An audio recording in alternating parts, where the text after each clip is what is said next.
बिस्मिल्लाहिर्रहमानिर्रहीम, अस्सलाम वालेकुम। मैं हूं ईसा नकवी। आज जुमरात 2 मई है। एक बहुत ही ख़तरनाक खिलाड़ी पाकिस्तान की सियासत का, उसको बगावत की दावत, बाकायदा दावत जो है वो दे दी गई है। और आप ज़रा इमेजिन करें, तसव्वुर करें कि आज 2 मई को या फिर आज से ठीक 7 दिन के बाद 9 मई को वो शख्स राज़ी हो जाए कि वो अपना सीना भी खोलेगा, सच भी बोलेगा, राज भी उगलेगा और पाकिस्तान में इक़्तिदार के ऐवानों में किस तरीके से साजिशें बुनी जाती हैं, उसके मुहर्रिकात क्या होते हैं, उनके पीछे कौन होता है, खुफिया मुलाकातें कहाँ होती हैं, पुरस्रार कॉल्स कौन करता है, कैसे करता है, किस तरीके से इक़्तिदार की बसात के ऊपर बाजियाँ पलटी जाती हैं, उल्टी जाती हैं, चालें चली जाती हैं, किसी मुंतखब वज़ीर-ए-आज़म को कैसे घर भेजा जाता है, ये सब कुछ बताना शुरू कर दे तो ये तो एक बहुत ही ख़तरनाक प्रोपोज़िशन है। लेकिन ये प्रोबेबिलिटी, ये इम्कान अब बाकायदा पाकिस्तान में एक बड़े ख़तरे के तौर पर हुकूमत के सर के ऊपर मंडला रहा है। क्योंकि जिस खिलाड़ी को दावत दी गई है कि आप बगावत कर दें, आप बता दें क्या क्या हुआ था, वो जब बात करेगा वो सुल्तानी गवाह होगा। यानी उसकी बात ऐसी होगी कि जिसके ऊपर हर शख्स जो है वो अगर मुकम्मल तौर पर, कुल्ली तौर पर यकीन नहीं भी करेगा, लेकिन वो गेम ख़राब करने की मुकम्मल सलाहियत रखता है। मौलाना फजलुर रहमान के हवाले से जो गुज़श्ता 2-3 दिन में डेवलपमेंट्स हुई हैं, कौन कौन उनको अप्रोच कर रहा है, किस तरीके से अप्रोच कर रहा है, उसके हवाले से कुछ डिटेल्स हैं, कुछ चहमगोइयाँ हैं जो इस वक्त सियार इक़्तिदार में ज़ेर गर्दिश हैं। और मौलाना फजलुर रहमान साहब ने अगर बात करनी शुरू की और उन्होंने बताया कि 2021 के आखिर में क्या हो रहा था, कि वो सियासी जमातें जिनके नज़रियात नहीं मिलते, जिनके सियासी किबले नहीं मिलते, जिनकी वोटर बेस जो है वो एक नहीं है, जिनका माजी में एक दूसरे के साथ बड़ी तलखियों का तजुर्बा है, जो पीडीएम का इत्तेहाद प्लस पाकिस्तान पीपल्स पार्टी और एएनपी, इनको इकट्ठा किस तरीके से किया गया था। जो सिंध असम्बली, जो सिंध हाउस है इस्लामाबाद में, वहाँ पर लोगों को कैसे ले जाया गया था, कौन क्या कुछ कर रहा था, अगर वो बोलना शुरू होंगे तो आई एम श्योर कि उसके ऊपर ज़्यादातर लोग जो हैं वो एतबार करेंगे। क्योंकि मौलाना Fazlur Rahman was part and parcel, वो पीडीएम के हेड थे। अब मसला ये है कि मौलाना फजलुर रहमान है ज़ख़म खुर्दा। उनकी पार्टी के लोगों ने इलेक्शन से पहले ये कहना शुरू किया था कि इलेक्शन चाहे पाकिस्तान पीपल्स पार्टी जीते और वज़ीर-ए-आज़म बनाए, चाहे मुस्लिम लीग नवाज़ जीते और अपना वज़ीर-ए-आज़म बनाए, सदर होंगे मौलाना फजलुर रहमान। लेकिन इस दावे के बावजूद मौलाना फजलुर रहमान साहब के साथ हुआ बड़ा शदीद किस्म का धोखा। यानी कि एक बात तो वाज़ेह तौर पर सबको नज़र आ रही है कि अगर फॉर्म 47 के ऊपर फ़लाँ शख्स को जितवाया जा सकता तो मौलाना फजलुर रहमान को क्यों कट टू साइज़ किया गया। अब उसके लिए चंद दिन पहले मौलाना फजलुर रहमान ने पार्लियामेंट में एक तकरीर की थी और उस पार्लियामेंट की तकरीर में उन्होंने कहा था कि जिसको मैंडेट मिला उसको हुकूमत दे दें, यानी पाकिस्तान तहरीक इंसाफ। फिर पाकिस्तान तहरीक इंसाफ के एहतजाज करने, पुरअमन एहतजाज करने के हक़ पर उन्होंने बात की। फिर उन्होंने इस्टेब्लिशमेंट के किरदार के हवाले से उंगलियां उठाई, कुछ बातें की। फिर उन्होंने जो है वो मियां मोहम्मद नवाज़ शरीफ को, बिलावल को और इन लोगों को दावत दी कि हम अवामी लोग हैं, अवाम में चले जाएं। और साथ ही मौलाना की पार्टी के लोग जो हैं वो ये बता रहे हैं कि अब ज़ाहिर है कि एक तो आज उन्होंने 2 मई का ऐलान किया कि कराची में जो है वो अवामी असम्बली लगेगी, मिलियन मार्च होगा। और फिर 9 मई की तारीख़ सेंसिटिव है, ज़ाहिर है कि आपको पता है कि पहली एनिवर्सरी है 9 मई और गुज़श्ता 9 मई को क्या वाक़यात हुए, तो उसके हवाले से ज़ाहिर है कि एक सेंटिमेंट जो है वो इदारों में और हुकूमत जिस तरीके से उसको प्रोपेल कर रही है वो वहाँ पर मौजूद है। और वो पेशावर में जो है वो एक अवामी असम्बली लगाने जा रहे हैं, वहाँ पर ख़िताब करने जा रहे हैं। तो एक सवाल ज़रा आप ख़ुद से, मैं आपको बताता हूँ कि तहरीक इंसाफ क्या कर रही है या क्या प्लान कर रही है, लेकिन तलखियाँ भी मौजूद हैं और एक प्रोबेबिलिटी और इम्कान भी बनता हुआ दिखाई दे रहा है। क्योंकि बाकायदा बाज़ाब्ता दावत जो है वो तो अब मौलाना फजलुर रहमान को दे दी है कि भाई आप बगावत कर दें, आप जो है वो जिसे कहते हैं अपनी कश्तियाँ जलाएं और कलमा हक़ बुलंद कर दें, सच बोलना शुरू कर दें। लेकिन मौलाना फजलुर रहमान के हवाले से आप ज़ाहिर है कि पाकिस्तान पीपल्स पार्टी ने जब मुस्लिम लीग नून के साथ अपनी डील बनाई तो उन्होंने कहा कि हम हुकूमत को वोट देंगे, आपका वज़ीर-ए-आज़म बना देंगे, लेकिन हम काबीना में शामिल नहीं होंगे। बदले में हम सिंध की, ज़ाहिर है कि उनके पास नंबर मौजूद था, बलूचिस्तान में उन्होंने कहा कि हम हुकूमत बनाएंगे और फिर हम लेंगे गवर्नर पंजाब का भी बनाएंगे और खैबर पख्तूनख्वा का भी। अब आसिफ अली जरदारी साहब जो हैं वो सदर बन चुके, हुकूमत वज़ीर-ए-आज़म शहबाज शरीफ बन चुके। और आखिर ऐसी क्या वजह है कि अभी तक पाकिस्तान पीपल्स पार्टी ने गवर्नर्स अपॉइंट नहीं किए। मौलाना फजलुर रहमान साहब के जो समधी हैं ग़ुलाम अली साहब, वो गवर्नर हैं खैबर पख्तूनख्वा के, और कहीं ना कहीं ये बात मौजूद है कि दो मामलात की वजह से कि ये भी गवर्नर्स का फ़ैसला क्यों नहीं हुआ। कुछ लोग इसके बारे में चैमगोइयाँ कर रहे हैं। वो ये कहते हैं कि अभी क्योंकि मौलाना को मनाने की कोशिश की जा रही है, उनके साथ थोड़ा सा लव एंड हेट रिलेशनशिप जो है वो दिखाकर, और अभी अगर इस वक्त उनके गवर्नर को तब्दील किया जाता है, फॉर एग्ज़ाम्पल फैसल करीम कुंडी को लगा दिया जाता है, तो फैसल करीम कुंडी वो हैं जिन्होंने माजी में एक मरतबा मौलाना को शिकस्त दी थी और वो डिप्टी स्पीकर बन गए थे कौमी असम्बली के, और अभी भी हल्का तो अली अमीन गंडापुर का भी वही है, मौलाना फजलुर रहमान का भी और फैसल करीम कुंडी का भी। तो फैसल करीम कुंडी को मौलाना के हल्के में एक तो मौलाना हार चुके हैं, और फिर मौलाना के हल्के से उनके सियासी मुखालिफ को गवर्नरशिप जो है वो दे दी जाती है। तो जाहिर है कि गवर्नर बनने के बाद आपके पास जो पावर्स होती हैं, इख्तियारात होते हैं, आप अपने हलके में, अपने इलाके में काम करवा सकते हैं, नौकरियां दे सकते हैं, फ़ंड्स जारी कर सकते हैं, मुख्तलिफ़ तरीक़ों से वहाँ पर लोगों की हेल्प कर सकते हैं। तो मौलाना की सियासत जो है उसका रिवाइवल और मुश्किल हो जाएगा, या उनके लिए मज़ीद जो है वो मसाइल पैदा हो जाएंगे। और मौलाना की जमात की जहाँ जहाँ खैबर पख्तूनख्वा में प्रेजेंस है, वहाँ पर उनके लिए एक ऐसा शख्स जो ज़ाती तौर के ऊपर उनके ख़िलाफ़ इलेक्शन लड़ता हो, तो इस वजह से बहुत सारे लोग ये कह रहे हैं कि ये एक वजह है। दूसरा मामला कि मौलाना फजलुर रहमान ने जब ये तकरीर की और उन्होंने ये फरमाया, ये कह दिया कि मैं 2 मई को और फिर 9 मई को ये सब कुछ करने जा रहा हूँ, उसके बाद बलूचिस्तान के निगरान वज़ीर खेल थे जमाल रईसानी, वो बता रहे हैं कि मौलाना फजलुर रहमान को जो है वो इंगेज कर लिया गया मुज़ाकरात के लिए। लाहौर में उनके साथ मुज़ाकरात हुए और इब्तदाई दौर भी कोई बहुत अच्छा हो गया, लेकिन उसके बाद भी मौलाना Fazlur Rahman isn't coming slow.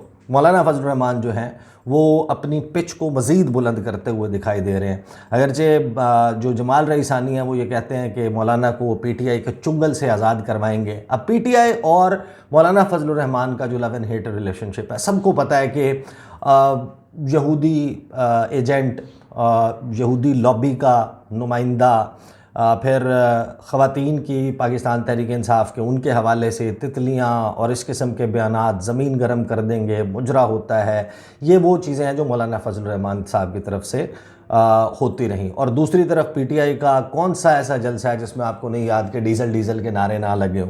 मौलाना फजलुर रहमान के ख़िलाफ़ बात करने का मुतालबा जो है वो क्राउड की तरफ से ना किया गया। अच्छा, ये जो क्राउड है ये वो लाहौर वाला, पंजाब वाला और सिंध वाला क्राउड, सिंध वाला भी कुछ एक पोर्शन है इंटीरियर का, लेकिन ज़्यादा ये मुतालबा जो है वो बलूचिस्तान और खैबर पख्तूनख्वा जहाँ जहाँ मौलाना की प्रेजेंस है वहाँ पर जो पीटीआई के फॉलोअर्स हैं, जब भी इमरान खान जलसे में मौजूद हैं, तकरीर कर रहे हैं, तो वो उनका मुतालबा तो एक बहुत ही सख्त, यूँ समझें कि एक दूसरे की ज़िद जमाते हैं JUIF और पाकिस्तान तहरीक इंसाफ। लेकिन मौलाना साहब ढसे हुए हैं, मौलाना साहब को अवामी वेव नज़र आ रही है, मौलाना साहब को पता है कि इस वक्त कहाँ पर खड़ा होना मुनासिब है अगर आपको एक अच्छी जो है वो डील नहीं मिल रही और आपको बाकायदा आपके पर कुतरे गए हैं। 8 फरवरी के इलेक्शन में आपको वो नहीं मिला जो आपको मिलना चाहिए था। तो मौलाना फजलुर रहमान ने आहिस्ता आहिस्ता इस तमाम प्रोसेस के बाद 8 फरवरी के बाद कुछ चीज़ें, और फिर लहजे में तलखी जो है उनके 8 फरवरी के इलेक्शन से पहले आ गई थी, लेकिन 8 फरवरी के इलेक्शन के बाद के मौलाना फजलुर रहमान को अगर आप फॉलो करें तो वो मौलाना फजलुर रहमान जो है वो कुछ बातें बताते हुए दिखाई देते हैं। और मौलाना फजलुर रहमान के सीने में जितने राज हैं, जितनी बातें हैं, अगर वो उनको उगलना शुरू कर दें, बात करना शुरू कर दें, आप यकीन मानें कि पाकिस्तान के सियासी मंजरनामे के ऊपर एक भूचाल होगा जो तमाम लोगों की तमाम गेमें जो हैं उनके ऊपर, अब उनको तब्दील ना करे, ख़त्म ना करे, पलटे ना, लेकिन उनके ऊपर असरअंदाज बड़े बुरे तरीके से होगा। तो मौलाना फजलुर रहमान ने एक तो जो 2022 के वाक़यात हैं, कुछ मुलाकातों के वाक़यात हैं, जनरल बाजवा के हवाले से, जनरल फैज़ के हवाले से, मौजूदा DGI के हवाले से, बिलावल ने क्या कहा था, शहबाज शरीफ ने क्या कहा था, नवाज़ शरीफ से मुलाकात हुई तो क्या हुआ, वो बिल्कुल उसी तरीके से अंदली मिलकर करें आहुजारियाँ। तो वो वाला काम जो है मौलाना फजलुर रहमान ने करना शुरू किया। तो पाकिस्तान तहरीक इंसाफ ने ये रियलाइज़ किया कि अगर एक अप्रूवर के तौर पे, एक सुल्तानी गवाह के तौर पर, एक चश्मदीद गवाह के तौर पर, एक ऐसे बंदे के तौर पर जो इस तमाम एफ़र्ट का एक चेहरा था, फेस था, वो बैठकर अगर ये सच उगलना शुरू कर दे, ये बातें करना शुरू कर दे, तो क्या आइडियल सिचुएशन क्रिएट हो कि उनका जो एहतजाज है उसमें जलती के ऊपर तेल का काम करेगा। और मौलाना फजलुर रहमान से तहरीक इंसाफ ने बाकायदा ये फ़ैसला कर लिया है कि वो उनको बाज़ाब्ता तौर पर नंबर 1 एक तो वो देंगे शिरकत की दावत के जो तहरीक तहफ़्फ़ुज़ आईन पाकिस्तान बनाई है उसके फ़ोरम को भी मौलाना फ़ज़लुर रहमान उनकी एहतजाजी तहरीक को जॉइन करें। अभी सवाल ये है कि तहरीक इंसाफ़ और क्या क्या करने लगी है। एक गुफ्तगू की है जो अली अमीन गंडापुर हैं वज़ीर आला खैबर पख्तूनख्वा, और उसमें उन्होंने एक तो बाज़ाब्ता दावत दी है। कुछ दरमियान में चीज़ें जो हुई हैं ना वो मैं आपको ज़रा ब्रीफली बता दूं, और फिर जो बाज़ाब्ता दावत दी गई है किन अल्फाज में दी गई, और फिर एक उसमें तलखी भी पैदा हुई, और उस तलखी के नतीजे में जो JUIF के तर्जुमान है असलम गौरी उन्होंने स्टेटमेंट दिया। अगरचे मैं उस स्टेटमेंट को भी कोई इतना ज़्यादा वेटेज नहीं दे रहा, क्योंकि असलम गौरी साहब ने जो बात की है ज़ाहिर है कि वो एक पॉलिटिकल ओपोनेंट के तौर पे गंडापुर के बयान के ख़िलाफ़ बात तो ज़रूर करेंगे, लेकिन इस वक्त मौलाना फ़ज़लुर रहमान का जो सियासी मफाद या उनका सियासी वज़न बढ़ता है वो PTI के साथ कोलैबोरेट करके बनता है। तो I don't see a reason कि मौलाना फ़ज़लुर रहमान ऐसा क्यों नहीं करेंगे। लेकिन पहले मौलाना ने कहा अगर PTI अक्सरियती जमात है तो उसको हुकूमत दो। फिर मौलाना फ़ज़लुर रहमान जो हैं उन्होंने कहा कि कि उनकी जो जमात है उसको पार्लिमान से बाहर रखने वाली कुव्वतों को वो ख़बरदार करते हैं कि वो इस मामले को अवामी एहतजाज के ज़रिए सड़कों पर ले जाएंगे। वो तारीख़ों का ऐलान कर देते हैं और PTI ये फ़ैसला कर लेती है कि हम इनको अपनी एहतजाज में शिरकत की दावत देंगे। और फिर गुज़श्ता रोज़ जो है वो अली अमीन गंडापुर यौम मई के हवाले से, आलमी यौम मज़दूर के हवाले से एक गुफ्तगू करते हैं, और उस गुफ्तगू के आखिर में कुछ उनसे क्वेश्चन आंसर होते हैं। उनसे सवाल होता है कि वज़ीर आला साहब ये बताएं, मौलाना साहब ने बात की है असम्बली के फ़्लोर पर कि असूली तौर पर हुकूमत PTI की बनती है तो उन्हें देनी चाहिए क्योंकि मैंडेट आपको मिला है, क्या कहेंगे? मौलाना आपके साथ हैं। उस पर गंडापुर साहब कहते हैं अच्छी बात है, मौलाना सच बोल रहे हैं। आज हमेशा से मौलाना हुकूमत का हिस्सा रहे हैं, उनके दिल में भी बहुत से राज हैं। मैं कहूँगा मौलाना साहब जब आ ही गए हो तो खुल के आओ, और खुल के आकर ज़रा और बातें भी बताओ। आप तो बरमला कह रहे थे कि जी इमरान खान की हुकूमत मैंने गिराई है। ये जो आपके कॉल और फेल में तजाद आ रहा है बार बार, इसको क्लियर करें, कोई मज़ीद बात करें, आगे बढ़ें। आप उम्र के उस हिस्से में हैं कि कोई पता नहीं, तो इसलिए बेहतर यह है कि आप इस उम्र में अगर कलमा पढ़ के कलमा हक और सच की तरफ अगर आ रहे हैं तो इंशाअल्लाह हम आपको वेलकम करते हैं और आपके इस किरदार को सराहते हैं। ये उन्होंने कहा। फिर उनसे सवाल हुआ गंडापुर साहब से कि मौलाना 9 मई को एहतजाज करने जा रहे हैं तो आप वेलकम करेंगे, एहतजाज का हिस्सा बनेंगे? उस पर गंडापुर कहते हैं कि मौलाना साहब को तो मैंने हराया है। मौलाना समझते हैं कि अगर उनका मैंडेट चोरी हुआ है, मैंडेट तो हमारा चोरी हुआ है, तो मैं आज भी अपने आप को हाजिर करता हूँ और हल्का खोलने के लिए तैयार हूँ। जिस हल्के से मौलाना साहब को मैंने हराया है, मौलाना साहब का मैंडेट चोरी नहीं हुआ, मौलाना साहब के साथ धोखा हुआ है, उससे धोखा हुआ है। धोखा देने वाले कौन हैं? वही हैं जिनके साथ डील करके सारी उम्र मौलाना ने ये खाते किए हैं। तो अब मौलाना साहब मैंडेट चोरी होने में और धोखे में फ़र्क है। आप डील के तहत आते हैं, आप डील करने वाले हैं, आपकी डील कोई हुई होगी, कौम को आप बताएं कि आपको उस डील में जब इतने लोगों को फॉर्म 47 के ज़रिए जितवाया गया, बल्कि सबको ही जितवाया गया, तो फिर आपको क्यों नहीं जितवाया गया? आप ये सवाल उनसे करें। बाकी अगर हमारे मैंडेट के हवाले से बात हो, जो चोरी हुआ है पूरी कौम को पता है, इस पे अगर मौलाना साहब सपोर्ट करते हैं तो हम शुक्रिया अदा करते हैं उनका। फिर उनसे अगला सवाल होता है कि जो आप कहते हैं, अच्छा वो फिर मज़ाकरात के हवाले से, तो वो लेट्स जस्ट लीव दैट, वो के गंडापुर साहब से के मज़ाकरात की बात और वो। लेकिन मौलाना फ़ज़लुर रहमान जो हैं वो गुज़श्ता रोज़ फ़लस्तीन के हवाले से एक कॉन्फ्रेंस थी, वहाँ पर शरीक थे। वहाँ पर उन्होंने 2-3 बातें की। वैसे तो फ़लस्तीन के हवाले से सारा ख़िताब था, लेकिन उनके ख़िताब से पहले अवैस नूरानी जो हैं उन्होंने भी ख़िताब किया था। कैप्टन सफदर ने भी बड़ा जज्बाती ख़िताब किया था। उन्होंने कहा था कि ये असम्बली, इसमें बैठे हुए लोग ये कुछ नहीं कर सकते, ये जो ख़वातीन मखसूस नशिस्तों पर आती हैं और इस असम्बली से फ़लस्तीन के लिए कोई आवाज़ नहीं उठती, तो उन्होंने बड़ी वो चीज़ें की और सलवातें सुनाई। नूरानी साहब ने भी बात कर दी, उन्होंने शहबाज शरीफ के ख़िलाफ़ बात कर दी। तो मौलाना ने बड़ी दिलचस्प बात की अपने इस ख़िताब में। उन्होंने कहा कि अभी बात कर रहे थे हमारे अवैस नूरानी साहब, और बेचारे ने ख्वामखा शहबाज शरीफ को डांट दिया। उसकी हुकूमत कब है? कैप्टन सफदर साहब ने भी बहुत गुस्सा किया, लेकिन अभी तक मुझे नहीं पता चला कि उन्होंने हमें डांटा या अपने ससुराल को डांटा है। यानी हुकूमत तो उनकी है, तो हुकूमत किसकी है? उनकी बात की जाए और उनकी बात अब करनी पड़ेगी हमें। अगर आप ये क्लिप निकाल के देखें मौलाना फजलुर रहमान का गुज़श्ता रोज़ का, the moment Maulana Fazlur Rahman says कि अब उनकी बात करनी पड़ेगी असल में जिनकी हुकूमत है, तो एक थंडर, एक रोरिंग किस्म का जो रिस्पॉन्स है, धाड़ता हुआ चीखता हुआ रिस्पॉन्स, वो आपको क्राउड की तरफ से मिलता है। तो जाहिर है कि एक बंदा जो स्टेज पर खड़ा होता है वो इन चीज़ों को भी देखता है कि लोगों की डिमांड क्या है, लोगों की तरफ से क्या मुतालबा आ रहा है। तो मौलाना फजलुर रहमान साहब जो हैं उनका अब जाहिर है कि ये फेयर गेस, एग्जैक्ट गैस तो नहीं किया जा सकता कि आज शाम की तकरीर क्या होगी या 9 मई को तकरीर क्या होगी, लेकिन एक पोटेंशियल जो है वो अब है इस सारे मामले में, एक प्रोबेबिलिटी है, एक इम्कान है कि मौलाना फजलुर रहमान किस तरीके से अपनी इस गेम को अप स्केल करते हैं, वो किस हद तक पीटीआई के साथ जो है वो जाते हैं, और फिर ज़ाहिर है कि बोलते हैं तो किस हद तक, क्योंकि मौलाना फजलुर रहमान ने 8 फरवरी के बाद जो बातें की हैं वो जावेद लतीफ़ की बातों से भी मिलती जुलती हैं। जावेद लतीफ़ ने कहा 90 करोड़ मॉल रोड के ऊपर बैठा हुआ बंदा, 5 सीटें जो है उनका सौदा हुआ, स्मगलरों का फ्रंट मैन, मेरे हलके में और मियाँ साहब के हलके में प्री पोल धांधली की गई। मौलाना फजलुर रहमान कहते हैं कि पहले तो हलके बेचे जाते थे, सीटें बेची जाती थी, इस मरतबा असम्बलियाँ बेची गई हैं। जाहिर है कि फिर जनरली सवाल यह है कि मौलाना साहब ये फरमाएँ कि अगर असम्बलियाँ बेची गई हैं तो किसने बेची, कितने में बेची हैं, किसको पैसे मिले हैं, ये क्या एग्जैक्टली व्हाट एक्चुअली हैपेंड।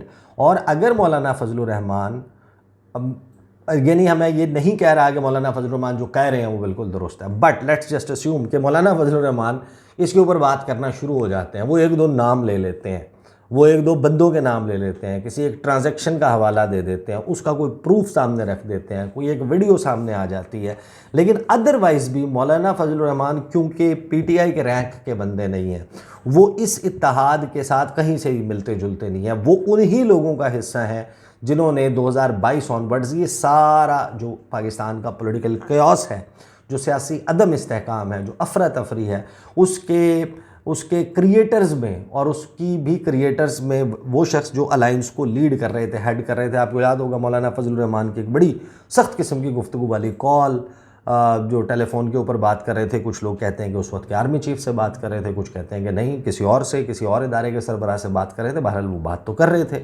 अब मौलाना फजलुर रहमान साहब अगर उसके हवाले से बोलना शुरू होते हैं तो that will be the biggest trouble, और ट्रबल भी एक ऐसे वक्त में, मई का महीना अगेन मैं कह रहा हूँ कि बड़ा इंपॉर्टेंट है। इसमें आज ज़ाहिर है कि साइफ़र वाले मामले के ऊपर भी कुछ मज़ीद जो है वो डेवलपमेंट हो जाएगी, और ये प्रूफ ना होना कि उनके पोजेशन में था इमरान खान। मैंने इसके हवाले से बड़ी तफसील से कुछ लोगों से बात करने के बाद वीडियो की थी कि एक इम्कान जो है वो है कि इमरान खान को शायद किसी और मुकदमे में सज़ा हो जाए, लेकिन साइफ़र वाला मामला सस्पेंड हो जाए। द मोमेंट दैट हैपन्स तो शाह महमूद कुरैशी को शायद नहीं रखा जा सकेगा, शाह महमूद कुरैशी भी बाहर आ जाएं, और साथ में फिर जो बाकी केसेस हैं उनको मज़ीद लटकाना मुमकिन नहीं है। गर्मी का आगाज़ हो जाएगा, लोड शेडिंग का हो जाएगा, बजट के हवाले से ख़बरें आना शुरू हो जाएंगी जिसको IMF डिक्टेट करता हुआ नज़र आ रहा होगा, बिजली के बिलों में इजाफ़ा, और ये तमाम चीज़ें हैं, ये वो फैक्टर्स हैं। और फिर PTI उनकी जो फैसलाबाद में, फिर कराची में और दीगर जगहों पर एहतजाज, और मौलाना फजलुर रहमान, ये सारी चीज़ें इस तरीके से कपल अप हो रही हैं कि हुकूमत के लिए कोई अच्छे हालात बनते हुए दिखाई नहीं दे रहे। बट लेट्स सी के सुल्तानी गवाह के तौर पे मौलाना साहब सीना खोलेंगे, राज उगलेंगे, सच बोलेंगे, बताएंगे बहुत सारी चीज़ें, सच झूठ जो भी बताएंगे अपनी पॉलिटिक्स के, अपने उसके लिए। But very interesting times ahead. गुफ्तगू का सिलसिला जारी रहेगा, अब तक के लिए इतना ही, इजाज़त दीजिए, अल्लाह हाफ़िज़।